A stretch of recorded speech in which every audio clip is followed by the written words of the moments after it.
Programang ito ay rated SPG. Striktong patnubay at gabay ng magulang ang kailangan. Maaaring may masiselang tema, lengguwahe, karahasan, sexual, horror o droga na hindi angkop sa mga bata.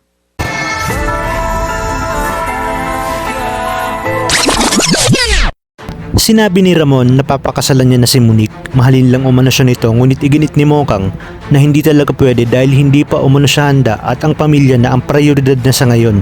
Kaya dito ay pinwersa niya si Mokang at nang sinabi ni Mokang na ginagawa lang niya ito dahil gusto niyang maoperahan ang kanyang tatay ay agad siyang binitawan ni Ramon.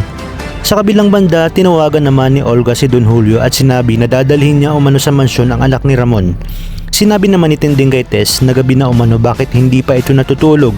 Sinabi nga ni Tess na hinihintay niya pa si David dahil anong oras na umano ay hindi pa ito dumadating. Sa kabilang banda, sinabi ni Tanggol kay Mokang sa tingin niya ay sindikato umano yung may birthday. Sinabi naman ni Mokang na hindi naman siguro dahil iniligtas pa nga daw siya nito kay Congressman. Samantala, nakita na nga ni Aling Nita ang nag-aagaw buhay na si Mang Marsing. Agad nang narinig ni Mokang ang sigaw ng kanyang nanay kaya naman agad silang napatakbo sa kwarto ni Mang Marsing. Dumating na nga si Ramon sa mansyon at sinabi niya kay Olga na ito na ang last chance ni Olga at dito sinabi ni Olga na pinadukot umano niya ang anak ni Ramon at nagtangka pa itong tumakas kaya naman binugbog ng kanyang mga tauhan. At sa pagtanggal ni Ramon ng taklob sa ulo ni David ay agad niyang sinabi na hindi ito ang kanyang anak. Ngunit pinanindigan ni Olga ang kasinungalingan at iginiit niya na ito mano ang anak ni Ramon. Dito nga ay tinutukan niya ng baril si David at tinanong kung ano ang pangalan nito. Ngunit alam naman ni David ang isasagot dito dahil napag-usapan na nila ito ni Olga at pinilano na nila ito.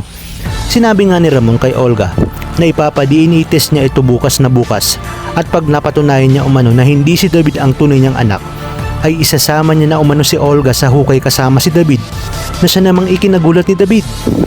Sa inyong palagay, mapapanindigan kaya ni David ang kanyang pinasok kung saan siya ay magpapanggap na tunay na anak ni Ramon? O di magtatagal ay mahuhulidan at malalaman din ni Ramon ang kanilang mga plano? Kaya naman kapamilya, kapit lang dahil marami pa tayong dapat abangan dito lang sa bagong paborito ng sambayanan, ang FPJ's Batang Quiapo.